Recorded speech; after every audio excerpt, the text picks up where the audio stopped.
Bismillahirrahmanirrahim. Assalamualaikum warahmatullahi wabarakatuh. Apa kabar anak-anak? Bertemu lagi dengan Pak TW di sini. Kali ini kita akan membahas materi gerak pada hewan dan tumbuhan.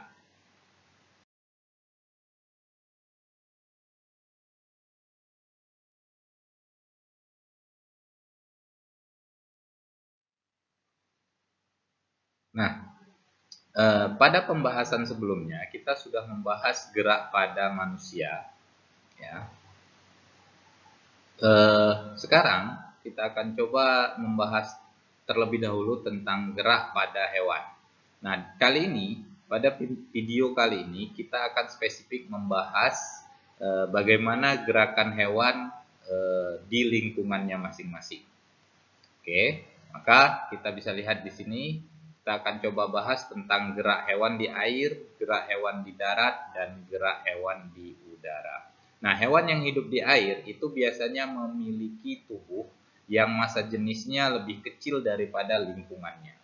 Tujuannya agar tubuhnya itu tidak berada di dasar perairan, tetapi melayang-layang di perairan tersebut, sehingga memudahkan untuk bergerak. Ditambah lagi dengan bentuk tubuhnya yang mirip torpedo, seperti torpedo atau streamline, ini memberikan kelincahan pada ikan, ya, pada hewan yang hidup di air untuk bergerak. Kemudian ikan bisa menghasilkan gaya dorong ke depan, itu memanfaatkan gerakan lateral pada tubuhnya serta sirip yang berada pada ekornya. Dan ikan juga memiliki gelembung renang yang dapat mengeluarkan gas berupa oksigen. Oke, nah hewan yang hidup di darat itu mengandalkan otot dan tulang yang kuat untuk mengatasi yang namanya inersia atau kecenderungan tubuh untuk diam, serta untuk menyimpan energi pegas atau energi elastisitas untuk melakukan berbagai aktivitas yang dimilikinya. Gajah dan kerbau misalnya itu memiliki massa tubuh yang sangat besar, ya, massa tubuhnya sangat besar. Namun ada perbedaan di sini. Struktur tulang serta kekuatan otot gajah itu lebih dibanding dengan kerbau, sehingga gajah memiliki kelincahan, ya, lebih lincah dibanding gerakan yang dimiliki oleh kerbau. Sedangkan kijang dengan harimau itu memiliki bentuk kaki yang lebih ramping. Nah, bentuk kaki yang lebih ramping ini memudahkan kijang dan harimau untuk berlari lebih cepat lagi, karena gaya gesek yang terjadi antara tubuh dengan udara itu lebih kecil, sehingga dia memiliki gerakan yang lebih cepat dibanding hewan yang lainnya. Kemudian kalau hewan yang ada di udara itu memiliki tubuh, ya, yang gaya angkatnya itu lebih besar dibanding dengan gaya gravitasi. Jadi gaya angkat tubuhnya itu harus lebih besar dari gaya gravitasi bumi agar tubuhnya tidak tertarik ke bumi, ya, tidak jatuh ke bawah. Nah, salah satu upaya untuk memperbesar gaya angkat tersebut adalah dengan bentuk sayap yang melengkung. Jadi bentuk sayap yang melengkung tersebut memaksimalkan gaya angkat yang dimiliki oleh hewan yang hidup di udara, sehingga dia dapat terbang melayang di udara. Nah, bentuk sayap yang seperti ini diaplikasikan pada pesawat terbang. Ya, kita bisa lihat pesawat terbang itu memiliki bentuk sayap yang melengkung. Nah, dengan kelengkungan ini mengakibatkan gaya angkat pada pesawat itu menjadi lebih besar, sehingga bobot pesawat yang begitu berat bisa terangkat dan melayang di udara. Oke, nah itu pembahasan tentang gerakan yang terjadi pada hewan berdasarkan lingkungan yang dia miliki. Jadi setiap hewan akan melakukan yang namanya adaptasi terhadap lingkungannya. Kita tahu bahwa adaptasi itu adalah salah satu ciri daripada makhluk hidup untuk mempertahankan hidupnya, ya, atau untuk mempertahankan jenisnya.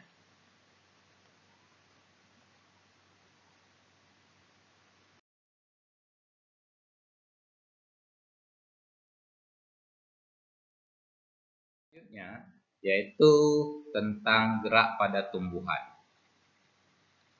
Ada 3 macam gerak pada tumbuhan. Ya, yang pertama ada namanya gerak esionom, kemudian ada gerak higroskopis dan ada gerak endonom. Ya, yang pertama ada endonom, kemudian ada higroskopis dan ada esionom. Nah, dikatakan gerak endonom karena rangsangannya itu berasal dari dalam tubuhnya, ya, atau dari dalam sel yang dimiliki oleh tumbuhan tersebut.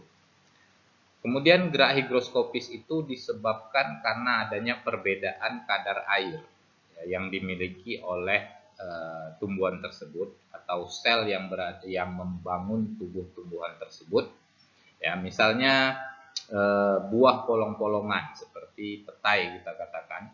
Ketika buah polong-polongan sudah tua, maka terjadi perbedaan kadar air yang dimiliki. Ya, jadi kadar air yang tidak merata di dalam selnya itu mengakibatkan terjadinya pengerutan. Nah, akibat dari pengerutan bagian tubuhnya tersebut, maka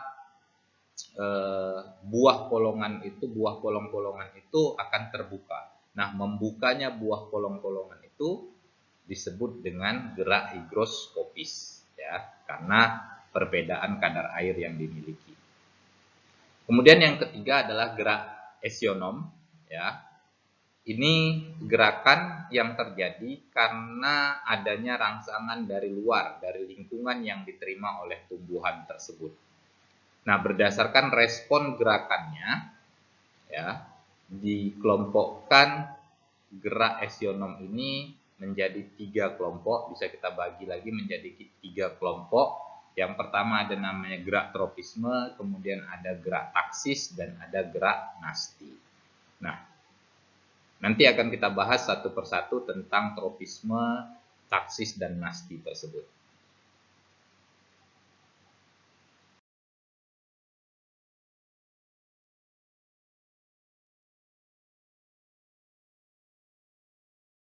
Nah, oke.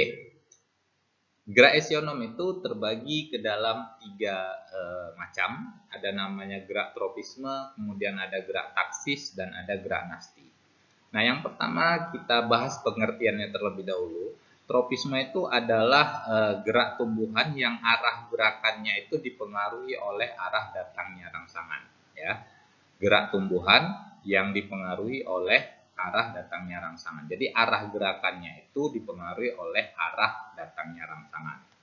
Kemudian gerak taksis, ya, itu adalah gerak berpindah tempat bagian tumbuhan atau seluruh bagian tumbuhan yang mana arah gerakannya itu dipengaruhi oleh arah datangnya rangsangan.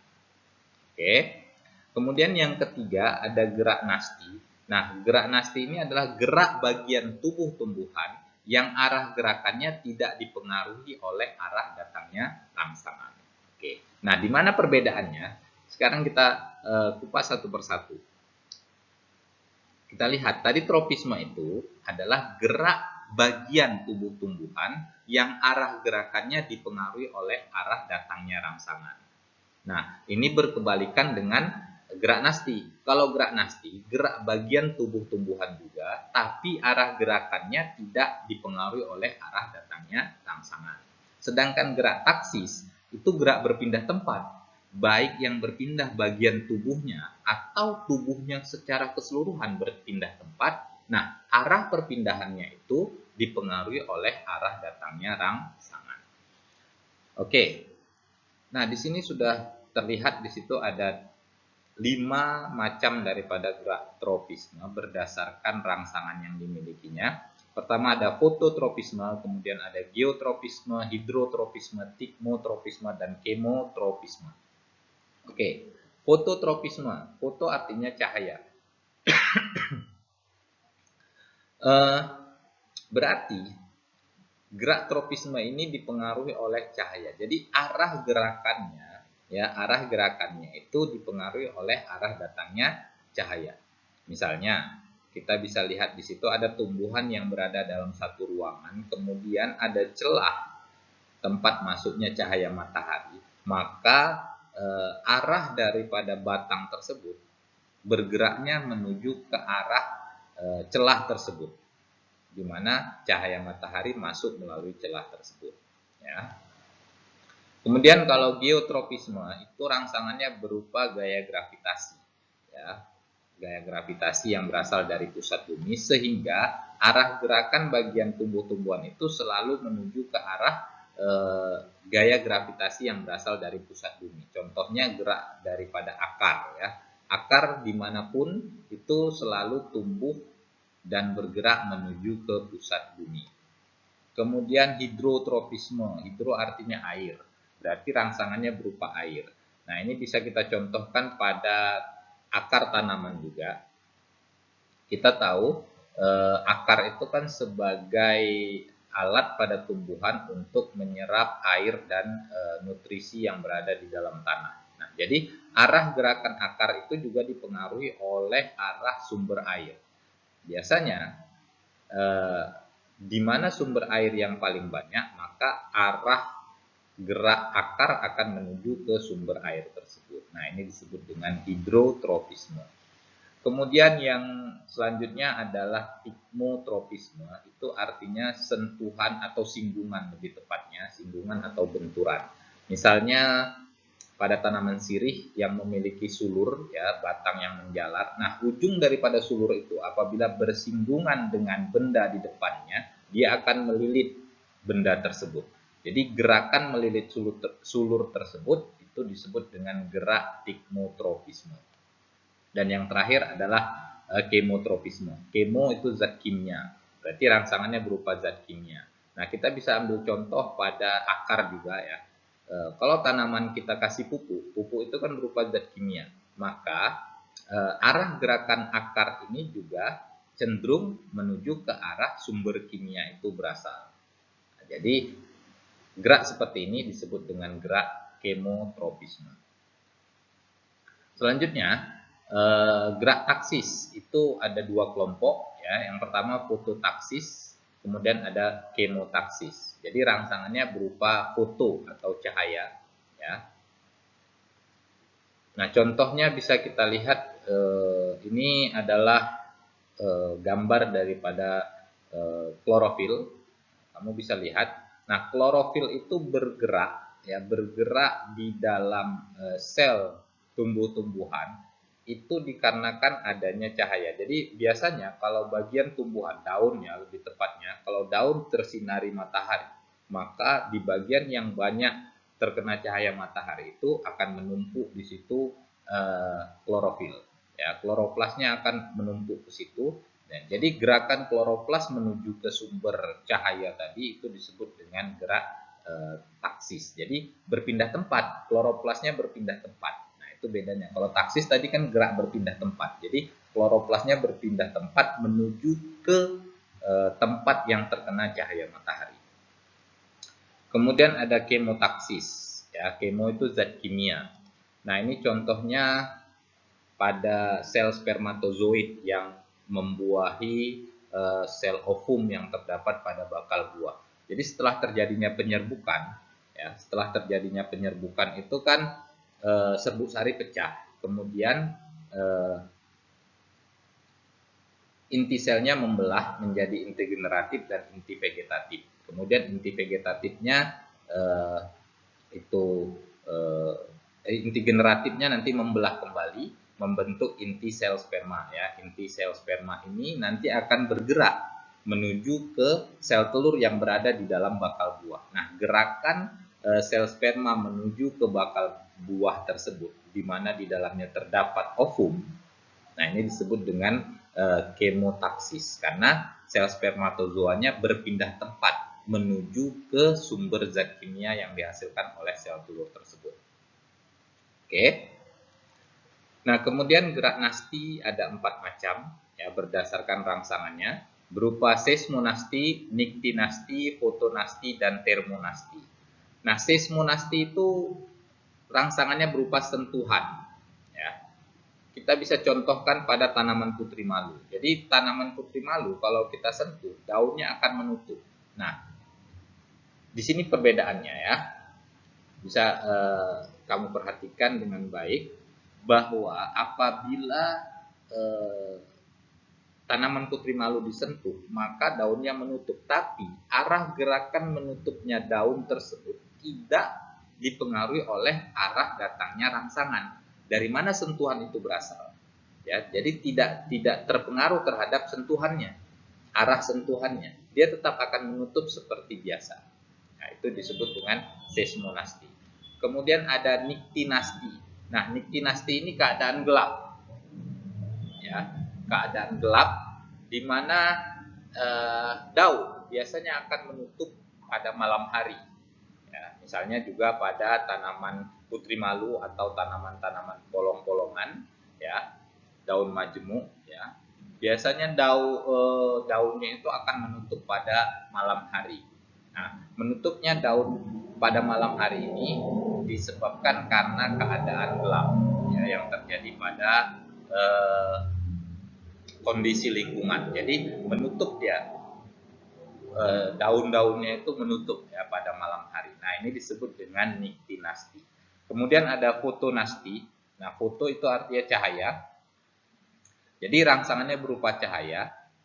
Nah, misalnya bunga pukul 4 ya, pada sore hari ini biasanya mekar di sekitar jam 4. Jadi mekarnya bunga pukul 4 ini disebabkan karena cahaya matahari. Ya, tapi arah mekarnya tidak menuju ke arah sumber cahaya itu berasal. Lalu kemudian yang terakhir ada termonasti, ya ini suhu, ya, termo itu suhu, jadi rangsangannya berupa suhu. Nah, contohnya mekarnya bunga tulip pada musim semi, ya di Eropa sana, ya tepatnya di Belanda ya, kita kenal bahwa Belanda itu merupakan tempat tumbuhnya bunga tulip yang banyak. Nah, bunga tulip di Belanda sana biasanya mekar itu pada musim semi. Nah, itulah macam-macam gerak eksionom ya.